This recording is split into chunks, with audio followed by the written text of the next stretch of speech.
we're back. We're alive. We survived. We melted and reformed. We were rebirthed and Yes. rejoined and then melted again and then turned into plasma. And then we were plasma. We were gaseous. We were liquefied. Yes. And I don't know. We started as a solid. It was pretty solid. It was pretty solid the first night. Little puddly. Yeah. And then it, all circled in. And I needed a couple days to do this. I needed like a couple days to like wrap my head around it all. We're recording a few days post. yeah. I don't want to give away our creative process, how many days it actually takes us to cut the audio, but Yes, it was definitely the right thing for us to regroup, recover, renew, and now we can recycle our unique experience at the Sphere. Can I ask you your first impressions of the Sphere itself? Because that was the first time you'd been there, like just like walking up to it, seeing it in person, the scale, like walking in, like did you have any did it meet your expectations, exceed them? For sure met and in some ways exceeded my expectations. I mean, there was all this like fear mongering almost About the steepness. about the steepness, about like getting in, about security, about like just everything. How it was like there was like impossible to get this and impossible to take a piss and like just I felt none of that. None of that. Yeah. It was like dialed, everybody was in a very, entering and exiting in a very orderly manner, Dude, we crushed it as a community. We absolutely crushed it. Like, obviously there's I've heard about a few incidences here and there, but like we really behaved ourselves as a group. I think we did an excellent job given the circumstances and the intensity of the situation. Yeah. I mean, like the only thing that comes to mind that like kind of, like the design and like the intricacy of the sound system and like, how they're saying like, well, you stand here and, you can hear it really well. And if you stand over here, you can hear this really well. And it's like such directional sound. Well, guess what? That works with chompers too. Like You could hear chompers real well. If they're directing it in your it's not noisy. It's not noisy. I guess like if there's somebody talking, Yeah. you shouldn't be able to hear them. In a normal venue, I feel like you could hear them at the Sphere. Like some guy 2 rows behind you who's like telling his buddy about spearmint rhino last night. Like you getting all hear the whole thing. You could hear all the details.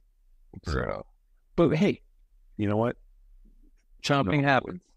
Chomping happens. So that's, hard to find any real knocks, in my opinion, from my perspective, on the venue. I was on the floor. I was in the 100s. I was in the 200s. So, and it was everywhere was great. I don't think that the great thing about that place is I don't think there's a bad seat in the house other than that, unless you're in obstructed, which when I was in the 100s, I like stopped there on my way down to my seat to just kind of like get an idea of how bad it is. It's not the worst. Terrible.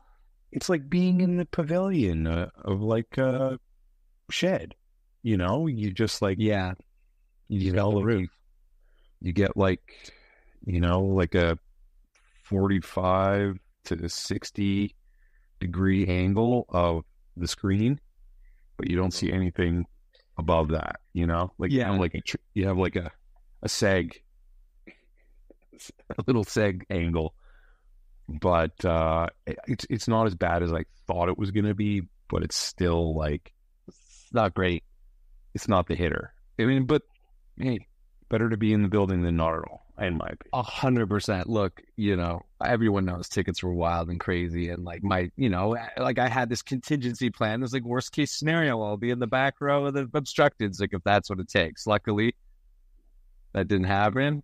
And I was blessed all around. Exactly. But Sunday night, I did get to be in two places. I got to be in the 100s for a bit and did exactly what you did. It was like, I came and went a couple times and I was just like, all right, I don't love this here. I'm glad I'm not sitting here. I was like second row or third row in the 100s, which was honestly exactly like being on the floor. Kind of not exactly, but it was like the same perspective because it was so low in the 100s that what I actually did is went up to the 200s to link up because there was actually space up there. And so I actually did basically like post-divided sky of Sunday night in the 200s, which gave me a legitimate, like, different perspective than the floor. Like just, it was all right here. It was kind of cool. And it was second row of the 200. So it was like Sick. Big sky. I mean, I think the rumors came to be true that like at the Sphere, the further away you are, the better. Like, in my opinion, that's like for my enjoyment. I've said it a million times. I do not need to see the ooh faces of 50-year-old men. I know what they look like. I don't need to see them. Like, I don't need to be on the rail. I don't need to be close. Sure, like you get a little bit of a vibe from them, but like the Sphere, like it's exactly the same. It's the exact same show they put on. Yeah. For like them personally, they're standing there. Mike's, Fishman, you can barely see. Page is head down, like just big and trade. I love when he just like does the squirrel thing, like when Page does his little like ground squirrel, like when he comes up and like looks around and be like, "What's going on out there?" I fucking love it. I know, but like I don't need to see that. Like you're there for the spectacle of this enormous screen. And like that is the unique feature of this experience. So I don't want I'm talking about me personally. Some people just can't get enough of looking up Trey's fucking nostrils, see what fucking goo he's got in there. Yeah, that's just not me. My personal, and that's me at every show. But the Sphere elevates that even further because like you're there to be wowed, awed, to be wowed, enormous visual extravaganza. The 200s were great, but I spent the previous 3 nights like on the ground. My biggest complaint of being on the floor is that my feet and my back hurt. Extra, because you're standing there like so much like this, and it's putting more pressure on your lower back, and like you're kind of getting like different weight distribution in your feet when you're looking straight up. Like it definitely is not just like standing there on the floor like. I mean, look, if I was 20, I probably wouldn't have that complaint. But like, I think it's a function of age, if anything. But like, I don't know. I had a great time. Like, I did like the energy of the floor. Like, there was a different vibe to the obviously to the like, the crowd, and like, so much of that really is a Phish show is the energy that you're getting, all the different directions that it's going. So I had a good time, but I also love the 200s. I mean, it'll be a tricky call for me.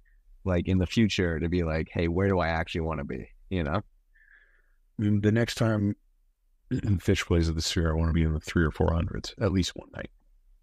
You want to go to at least one big top? I want to be up top. So I just like get like the whole vast. It's such a vast open chasm, that like you don't really. Excuse me. Like what I noticed when I was on the floor, because like we weren't center, we were on Mike's side. And like you're so close to the screen that I was like, the screen looks pixelated, right? Like right in front of me. Everything's like pixelated. Yeah. But when you're further back, you don't really notice any of that pixel at all. Like it's meant to be from the further back view. And I just feel like I can go up close and see Mike bop his head like an anything. at any shed, in any floor, at the forum, whatever. Exactly. And you don't get that anywhere else. You don't get what they're trying to offer. No, let's get into what they're trying to offer. What are they trying to offer, dude? Because everyone, I don't know about you, I didn't know what to expect, right? I mean, we all had lofty expectations. We didn't know how intensely like psychedelic it would be, how overwhelming it would be. We made some jokes about people falling out, before. I came in, it took me the first set to get my legs under me, I would say. Well, I was never like wobbly. I was never like, I think I just meant like get acclimated to the space. Yeah. So, but you were already there for you too. So you had like some experience there, right? Totally. I just meant like, look, we got 25 years of history, right, of going to a show, and like, okay, their lighting rig changes. They've switched spots a couple times over the years, but like, I know when I'm getting in a Phish show. I know like how I plug in. I know when I have my eyes open and closed. I know every note. I got everything. Whereas this was like, I just mean it took me a minute to like acclimate to like, what is it like seeing Phish in this building? Like, am I out of the experience? Am I in the experience? Like, what's the blend? What's the right balance for me? About like looking and listening, and how am I looking and listening? I'm just saying I had to warm up, and I think they did too. Totally. I think that was their game plan. I don't know if it was for their benefit or for ours, like trying not to like, blow their load on the first set. Right. Yeah. Because like they came out with Everything's Right, and like the graphics that they put up on the screen for Everything's Right was one thing that I will say is that the vast majority of the songs visually, the design for the songs, the vast majority of them was not, would not really develop too much over the course of the song, right? Like they have this music, right? And each song, the way it's written musically, has a, progression. Yeah. Progression, and they build and they jam, and it goes here and it goes there and it goes everywhere, and then it comes back around, and they kind of close it up or open it up and keep it going into something else. Whereas like the visuals for what I thought, most of the songs, not all, some of them changed, but like for the vast majority of the songs, and I understand like more money, more visuals, and they were on a budget, and they like had to do something different for every single song. I don't know exactly how many songs they played, but it was not 80.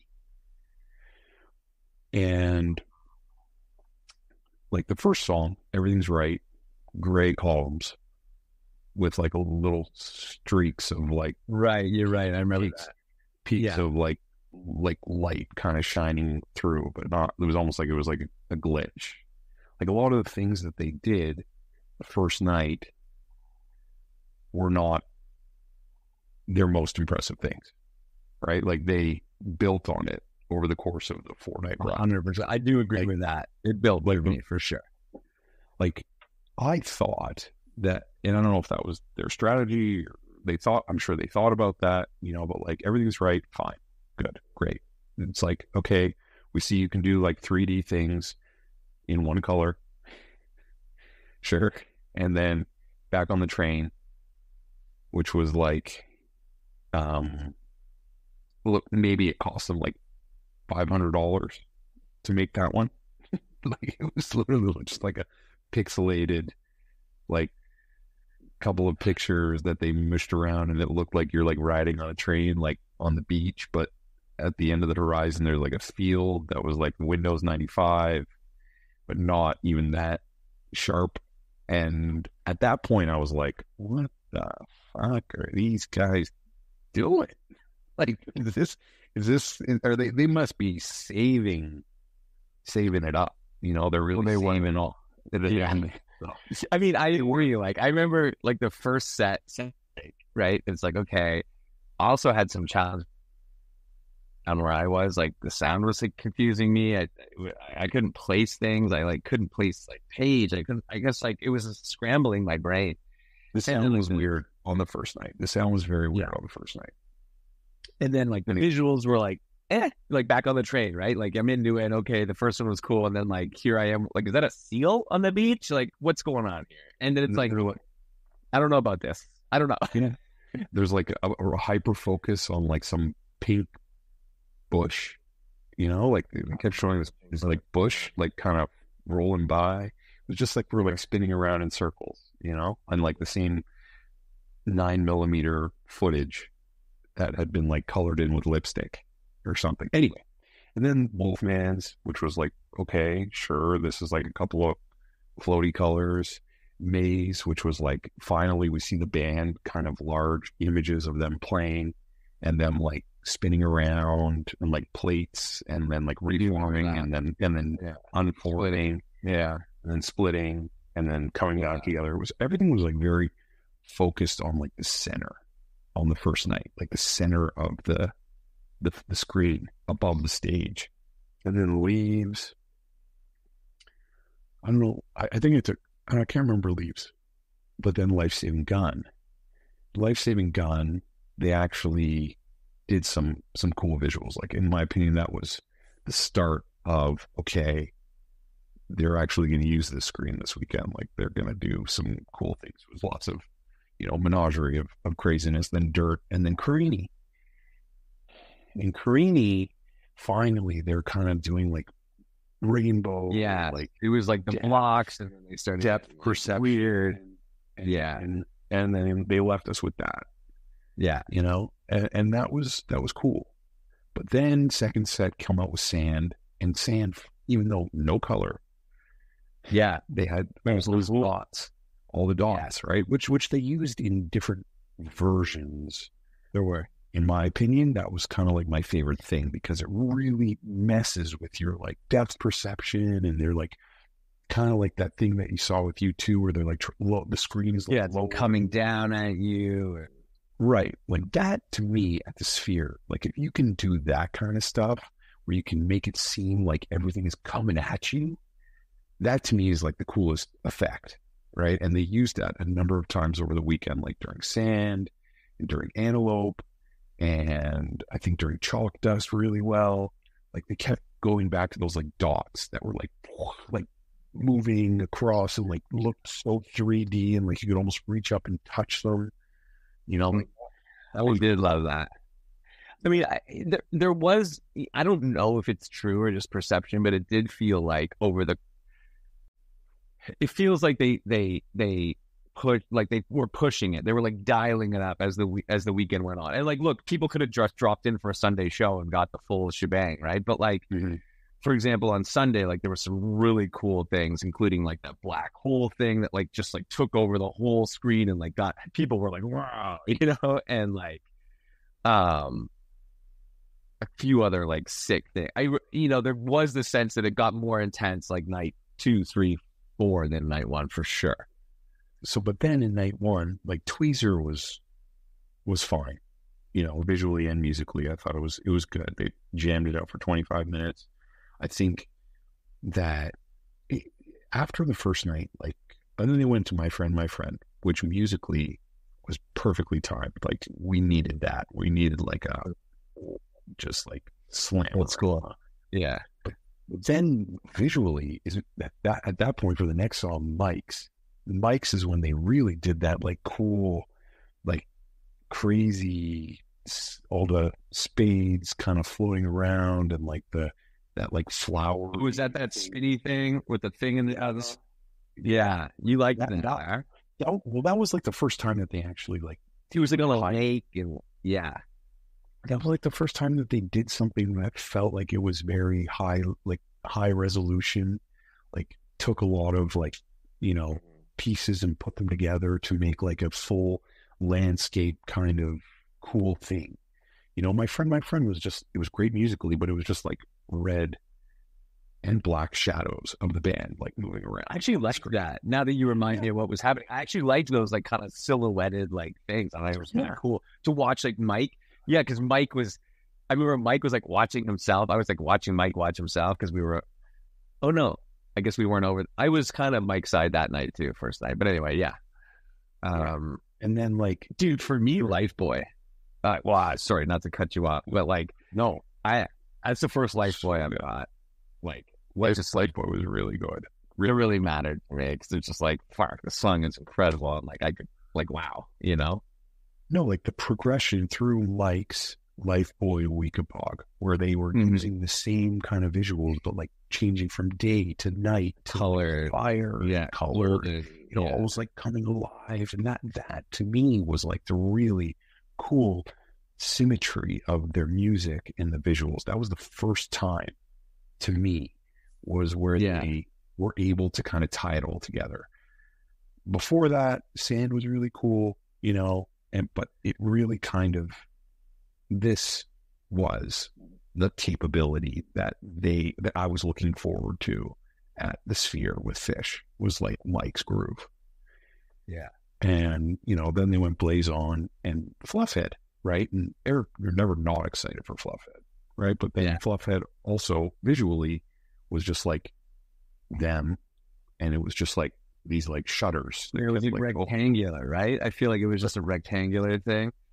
I feel like for me, knowing what they did on Saturday, I think I'm getting my days mixed up, but knowing what they did with like the Pollock stuff, or was that what day did they do the Pollock? Hold on one sec. I'm just going to blow my nose.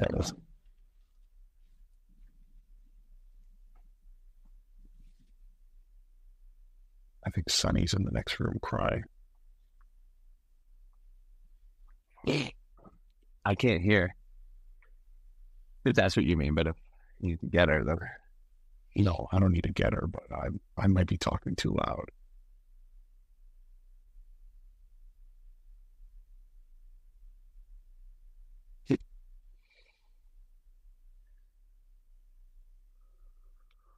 Okay.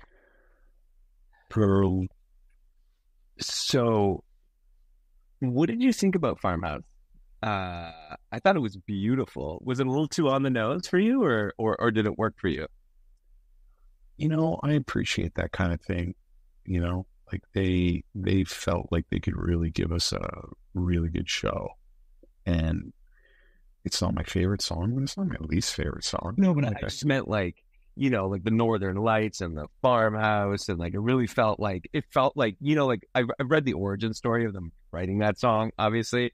And like it kind of felt like, obviously it captured a little of that. Obviously it captured the lyrics of the song. It seemed to capture like the origin story. We were out there in the field in the farmhouse with the cluster flies. No, I think that's nice. Like I think that when they have the capability to do that, why not? Yeah. And for a song like Farmhouse, they can do it because it's like you're getting in and you're getting out of a farmhouse. You're not like taking it for a ride. Really, like no one's gonna be upset that they didn't take Farmhouse for a ride, Exactly. And then finish it off with Antelope, which visually to me was just like trippy and awesome. Back to those dots like floating in like a grid and like just being. Yeah, they were like more triangular or like whatever diamond shape. I mean, but like the Antelope was great. I mean, I feel like the second set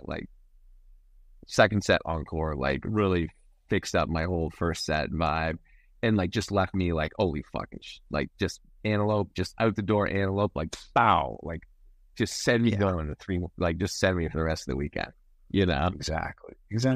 And then they came out the next night and they just melted us right away, like with Free. The visuals were awesome.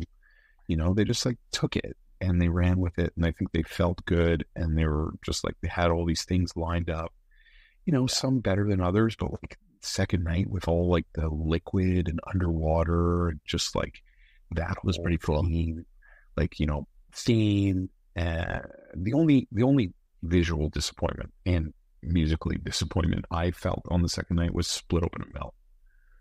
Like I just felt like it didn't like thrash, and like visually I feel like they could have melted a bit more, a little bit more melty. Yeah. Like there was a lot of anticipation for Split Open and Melt and like what kind of craziness they could do. There's so many jokes. Like I made it through the split open event without barfing or whatever, right? Like there was like all those jokes and fake t-shirts, and Exactly. didn't really. But like theme was so cool. Like we're in like a underwater, you know, world, and there's those random weird dudes floating Swimmers, the swimming guy, Yeah. the video game swimmers. Yeah, and that was funny. Again, It was funny because like obviously it was a joke. Like Yes. they weren't even kicking. They were just like they were literally like Sims, like just like that's really like they were just like stiff. Like they had no movement at all. They were just like clusters of them. Like clearly we were seeing them messing around. Yeah. The other thing that was obviously, I mean, I'm jumping, you know, we don't need to go song. The dog was fucking hilarious. Like that is humor. Like that is like, here's a dog licking the screen. Like Totally. But like the first half or 3/4 of Yem with like the car wash thing, some people thought it was like so genius. I was just like, okay, what's like, can we keep going? But I think, you know, that's me being a little bit spoiled. And what I am kind of leading to is there were certain songs where the band wanted us to focus on their music and not the visuals. And there were certain songs where they wanted us to focus on the visuals and not so much the music. It was kind of like a back and forth trade-off, you know, like we aren't going to melt you with visuals and music. We're going to do one or the other. You know, like we're not going to jam this out for 45 minutes. We're going to hit it hard and, you know, we're going to hit it. And then visually, maybe it's not like our proudest moment. And then there's others where like visually it's their proudest, but it's like kind of a set amount of time that they need to fit this song into in order to like go through the visual process, like Mike's groove, right? Like there was a certain, I'm sure that they could keep looping, and which they did. Like a lot of the things visually were just looping, doing kind of the same thing, like Bathtub Gin, like the same kind of thing. And then that song, they changed it though. It was first like all those people and like inflatables, and then it turned into like those like floating, those like butterfly things, which was cool. You know, I really have not much to complain about the Sphere. I would go back any night of the week and see this band at the Sphere. Dude, like you. I had my mind blown. Like, again, it took me like, I was trying to figure it out the first night. The sound was like confusing me. I was like a little off my game. Like I didn't have my center. And then like the second set was like, okay, this is fucking cool. You know, second night, like, okay, this is fucking cool. They like dialed it in. The sound's way better. We're hammering stuff. We're getting shit. Like I thought the hood was great. Yeah. And then it just like kept going. And then I needed like a couple days to just like get home and like think about it. And I've been like super like at times, dude, I've been super, I was listening back, you know, because I was like, I did the live Phish thing, and I've just been listening back and like just had like some super emotional moments, like after a show, like after a ride, like you get a little emo, you know, and like, dude, it was so, dude, we were fucking spoiled. Like as a matter, like taking a step back, I don't like song by song, it just taking a step back. Dude, it was fucking bananas. Like, I was literally thinking, like, this actually might be my favorite run I've ever been to. Like, my daughter was like, is this the best show you ever went to? I was like, I can't answer that question, right? Because, like, best show compared to what? You know, like, there's so many good shows. Like, and it's like, you got Big Cypress out there, and, like, you got all this stuff going on. And how, but, like, as a, right, like, you can't, that's a question I can't answer. But what I can't do is this might have been my favorite run, dude. Like end to end. Like you got so much, and they like spoiled us, and they like met us. They really did like meet us. Like they really did deliver. Like I really feel the playing. I don't know how much time you spent listening back, but like the soundboards are dialed. I haven't listened. This playing, Trey said in one of the interviews, because they were doing a lot of press. I don't know if you noticed that. A lot of press. And some concerns that this could be their touch of gray moment, but I don't think that's true. They wish. He was saying, like, I genuinely believe that the 4 shows we played in Mexico were the best shows we ever played. Like, he was just being Trey. He's like, I genuinely believe that. Like, we're at the top. Like, we're just getting going. Like, we're just getting started. Like, 40 years in, like, peaking, right? The plan was like across the weekend, absolutely fucking incredible. Like, I had my fucking mind blown during Pillow Jets. Okay? And like, I heard Pillow Jets and I dipped because I wanted to get a drink and like whatever. Yeah, I was like, all right, now's my time, right? I don't know what it was. It was a third, fourth, I don't know, went in, caught the show, fucking Pillow Jets. I come back. And I was like, oh, is this still Pillow Jets? Like, they're jamming. And then like 10 minutes into Pillow Jets, it fucking murdered. Like, it was one of my favorite jams like the whole weekend. And like, cool. Who does that? Like, I didn't see that coming, dude. Yeah. No, it was very good. Here's the thing.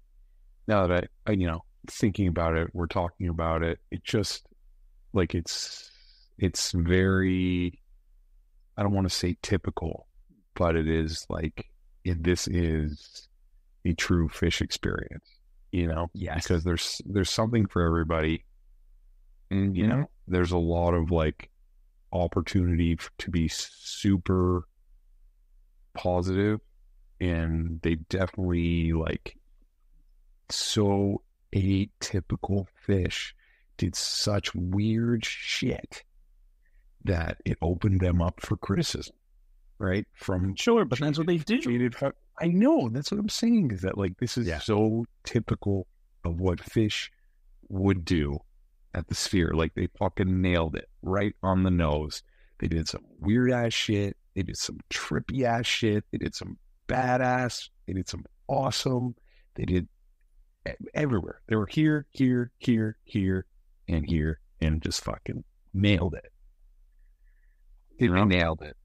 Like, with the distance, like, again, like, we were just talking, it's like going in this song and the thing, and then maybe the visuals are disappointing, or maybe the song didn't jam out as long, or like, okay, whatever. But like, going up to 30,000 feet, actually, none of that matters to me. Like, they fucking delivered every single thing. Like, they were just like spoiled. I just felt so fucking spoiled. Like, they just murdered this. They absolutely fucking murdered the Sphere. I'm so glad that we got to do it, and like, because it was wild it was wild. The lead up to the Sphere was wild. Yeah, I'm so excited to see Dead Code the Sphere. Like, I just think like that it's just, they're gonna do their thing where it's just gonna be like so many, a lot more bears, fires, fires and bears and tripped out, roses and skulls, and just like, I know they got a lot. It's gonna be great. It's going to be great too. But like, yeah, I just think that like, it's amazing for them to take this risk. Like, it was they probably put in so, like, I don't know if all of them, I don't know, one of them, I don't know if like their team, like just like their whole effort to bring this to life was exemplary. Like, really appreciate what they did, and I think that they are going to be, hopefully they'll be back and they'll do it all again, and just make it a thing. I mean, Trey said they'll be back. I mean, he, in one of the interviews, he was like, oh yeah, like we plan to, like, he said they planned, right? Like, he made that abundantly clear. And it was really interesting, like, listening to him comment on, like, we were in deep discussions about adding more shows, right? Because clearly the demand, like, was out of control. And that's not the experience Phish want. Like, Phish doesn't want their fans to be, like, dusted like that, right? They want to, like, that's not what Phish does. But then I think everybody got it. Well, sorry, go ahead. I think everybody wanted to get in. We got it. I saw, I mean, look, people paid a lot for tickets. People were still paying a lot for tickets. People were sneaking in. Well, They were. I saw in Fish on Film sneak in, and then your story about the guy that like dipped and rolled around you guys. You know, Yeah, guy came up to me in the line as we were about to go and get our ticket checked, and he's like, you were in like a bundle. Yeah, yeah, I mean, there was, 8-10 people going through the door at the same time, all like trying to get their ticket checked and then move off to the right to go through security. And this guy comes up right before we go through the door. He's like, when you're getting your ticket checked, just like ask the lady a question. I was like, okay. And I asked her a question and I pointed in that direction and she looked over there. And at the same time, he was just walking in right behind me through security. Yeah. But man, and I saw, well, don't even need to take that place. Fish on Film had people that got banned permanently from all MSG for life doing the same thing. Yeah, he had this whole thing about like people trying to sneak in and people trying to do stuff. Like it was like more than like those reports of it, and like people like got the boot, like the facial recognition, like Dolan boot, Yeah. The I heard hero stories of people getting faced in the parking lot somehow, like or pre-show. I heard Miracle. Miracle. I saw plenty of fucking activity on the old StubHub and all the drama around that. People were paying a lot for tickets. People were. It wasn't great. It wasn't great from a ticketing perspective. Yeah. We had friends who couldn't get in. We got scammed by StubHub, bamboozled, and didn't get the transfer and got a refund. It's the worst. Yeah. But overall, I'm excited to go back. And I think that I give it like a 8 out of 10, 8.4 out of 10, which is a very high score. For you. For me. Very high score. If those shows musically were played at the Forum, it wouldn't get that score.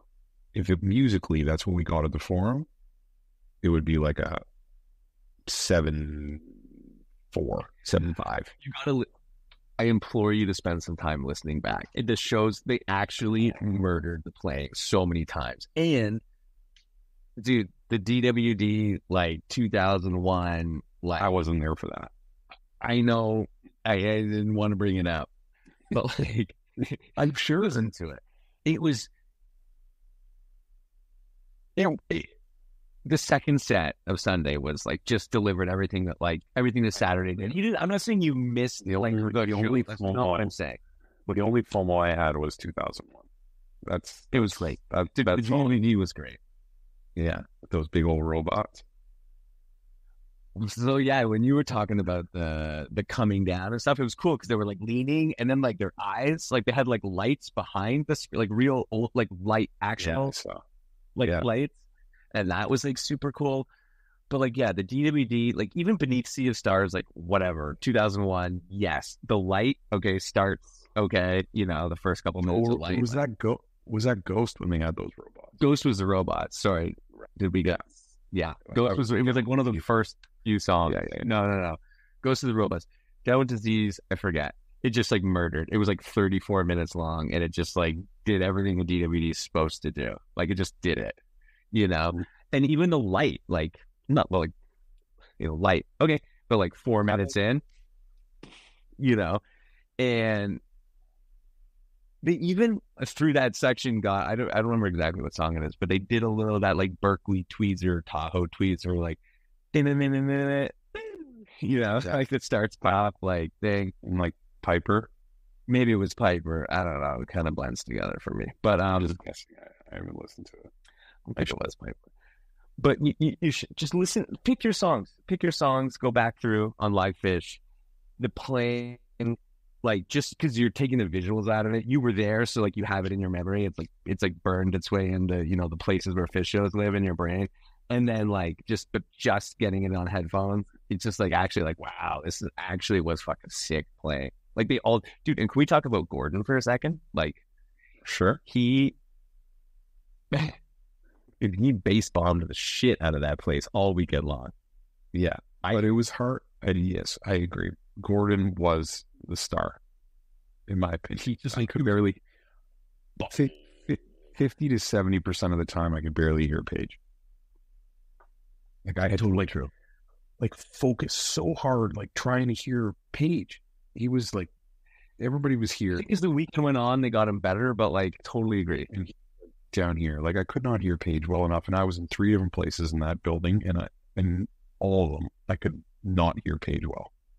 I was Paige side Saturday, and I felt like I was telling myself that I could hear him. Maybe it's just because I could see him, like down there. But yeah, I do remember sensing, like, even times when they were like, throw it over to Paige. It's like, I could like, can I hear him? Like, he's the only one really playing right now. But yeah, it was interesting.